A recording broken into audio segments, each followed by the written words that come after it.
Opa, tudo bem? Eu sou o Veric e hoje eu quero falar de alguma coisa que eu faço para vocês. Basicamente, desde o começo do ano, eu tô num projeto de ler a Bíblia inteira. Igual eu falei na introdução, foi no começo do ano em que eu deixei de ser protestante e comecei um processo de conversão ao catolicismo. Então, eu tô basicamente nessa empreitada de ler a Bíblia toda usando duas Bíblias. Essa Bíblia de estudo, que se você tem algum conhecimento de protestantismo, pelo G você consegue adivinhar que é uma Bíblia de Genebra, e o restante só aparece na claridão. E a segunda, que é uma Bíblia que eu tinha há algum tempo já, mas só depois que eu cumpri que eu fui descobrir que ela era católica, que é a Bíblia de Jerusalém. Ela tem os 7 livros deuterocanônicos, que os judeus não aceitavam, mas os primeiros cristãos sim. E o cânon não é judeu, mas sim cristão, então... Mas isso é papo para outro dia. Pois bem, eu comecei a ler a Bíblia, no começo do ano, em janeiro, e basicamente de Gênesis, e hoje eu tô no capítulo 24 de Provérbios. Pois bem, o que eu posso dizer? Eu quero falar sobre como é que... o que eu achei e tal, assim, porque desde criança eu tenho uma afinidade com a Bíblia. Eu tinha uma Bíblia em história em quadrinhos que se chamava Bíblia em Ação. Eu, inclusive, presenteei alguém com essa Bíblia recentemente. E basicamente eu queria falar um pouco disso daí. Eu tenho um aplicativo que eu marco todos os dias o que eu leio, e eu acho muito legal que tá cheio de coisa já, isso é muito bacana.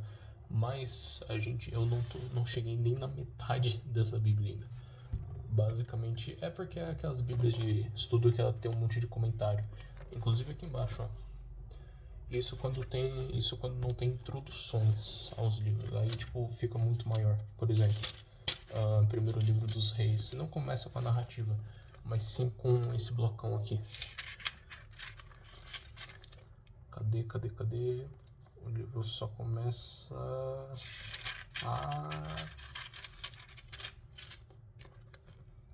aqui. Então é gigantesco. Enfim, vou narrar um pouco dessa experiência de ler a Bíblia inteira. Eu já tinha, assim, lido alguma parte da Bíblia, pelo menos. Eu sabia que o Novo Testamento eu só não tinha lido a segunda carta de Paulo aos Coríntios. Inclusive, eu até agora não li por inteiro. Mas tirando isso, todos os outros 26 eu tinha lido. E o Antigo Testamento era pouca coisa. Era Gênesis, Êxodo, Jó, Jeremias, Abacuque, Jonas, Malaquias. Eu não sei se eu havia lido outro. Acho que não, viu? Acho que eu não tinha lido outro. Pois bem, comecei a ler. Em janeiro eu li Gênesis e Êxodo e, cara, eu adorava aquela história. Você tinha que ver. Eu acho que o período em que eu mais retinha informações sobre personagens foi, durante esse tempo, sabe?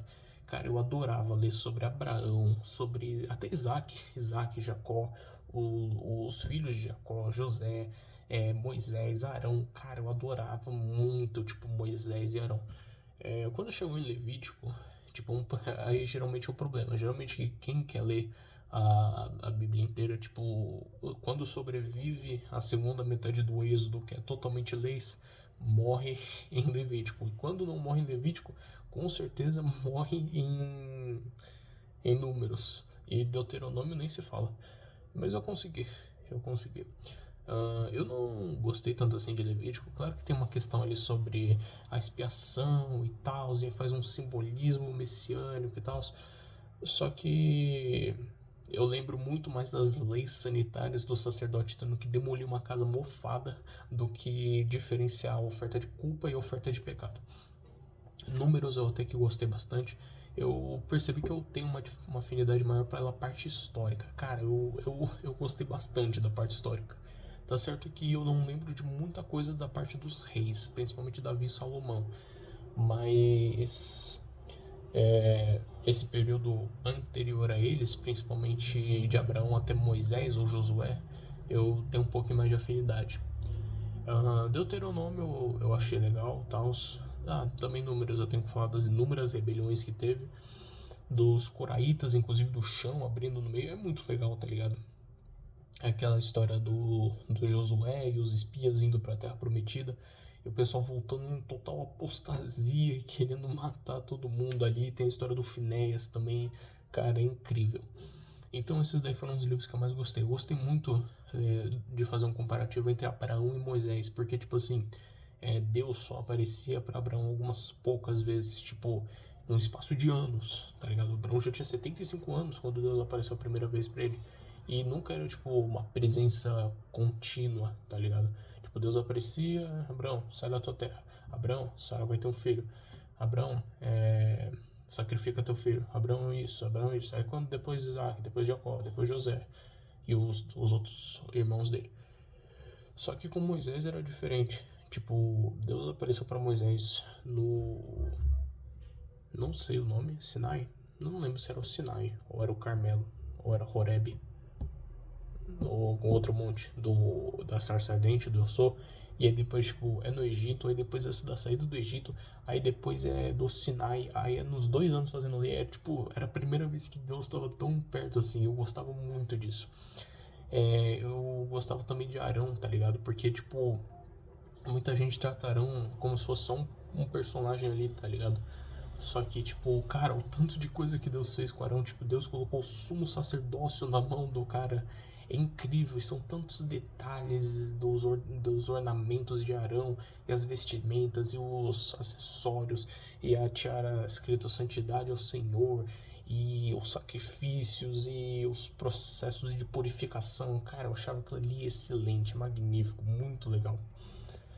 E eu fiquei triste quando o Arão morreu, cara. Eu gostava. E aí também teve o neto dele, o Finéias, magnífico. Mano, eu gostava bastante.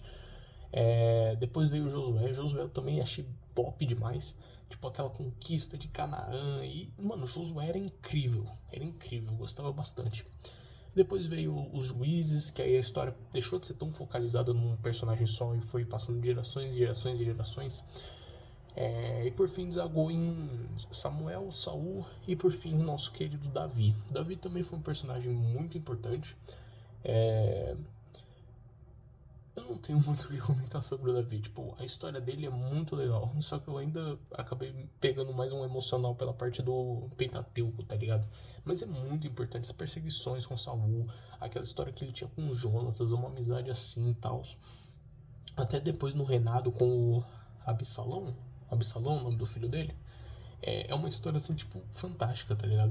E aí, com o Salomão foi mais ou menos. Salomão tinha tudo pra dar certo. Tá certo que ele levantou o templo, mas Davi já tinha planejado tudo. Só que o Salomão começou a se envolver com mulheres estranhas, aí veio Jeroboão, veio Roboão, aí o reino ficou uma bagunça, se dividiu. E aí, aos poucos, ia surgindo algum rei bom. Eu gosto bastante do Ezequias. Falam bastante bem do Josias. Só que eu acho que no final da vida o Josias ele ia começar com idolatria e tal. Então, assim, ele tá em segundo lugar. Mas eu gosto bastante, bastante do Ezequias. Também tem o Anjo do Senhor. O Anjo do Senhor é muito top. Tem os profetas. O livro dos reis, eles não falam muito sobre os profetas. Tipo, tem o Jeremias, tem o Elias, tem o Eliseu, acho que Isaías, Jonas até aparece. Abacuque é depois. Eu sei que depois disso daí acontece o exílio da Babilônia. É uma tragédia, cara. Israel sendo pego pela Síria, depois a Babilônia vindo e pegando Judá. E aí depois basicamente, como eu não li Daniel ainda, eu não sei muito bem o que aconteceu. Só que quando a gente volta do exílio já é o rei Dário, não é Nabucodonosor e nenhum outro. E aí acontece Esdras, acontece Neemias, acontece Esther, e aqui acaba o cânon protestante, acabou em Esther. Aí depois eu comecei a ler a Bíblia de Jerusalém.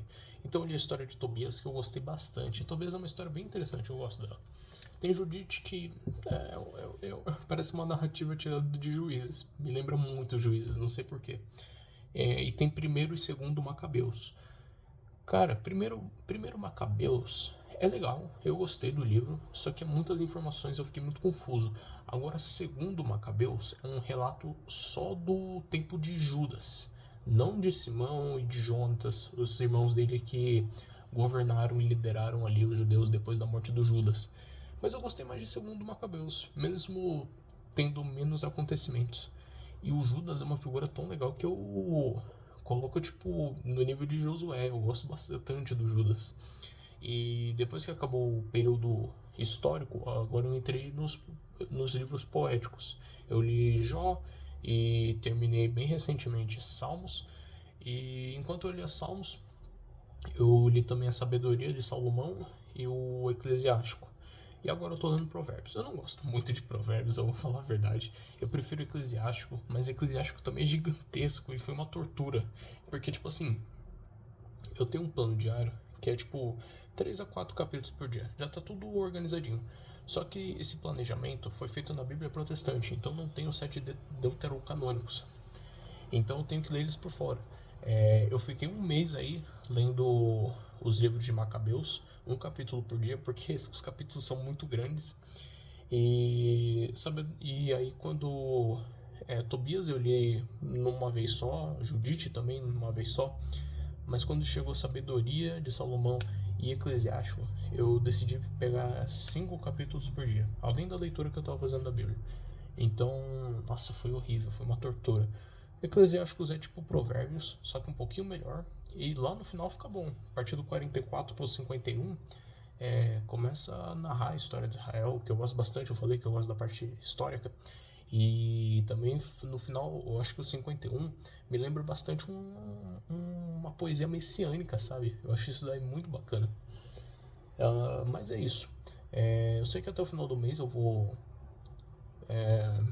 chegar nos proféticos. Eu sei que eu começo Isaías na segunda-feira que vem. Não essa segunda, que é amanhã, mas sim na próxima. E é isso. Depois o último livro deuterocanônico que falta para eu ler é Baruque. Só que isso daí eu vou ler só no final de Jeremias. Pois bem, o vídeo é esse. E se fosse para resumir tudo que eu li até agora em um único versículo, certamente seria Gênesis 6:5. E o Senhor viu que a maldade do homem sobre a terra era imensa e toda a imaginação do seu coração era para o mal.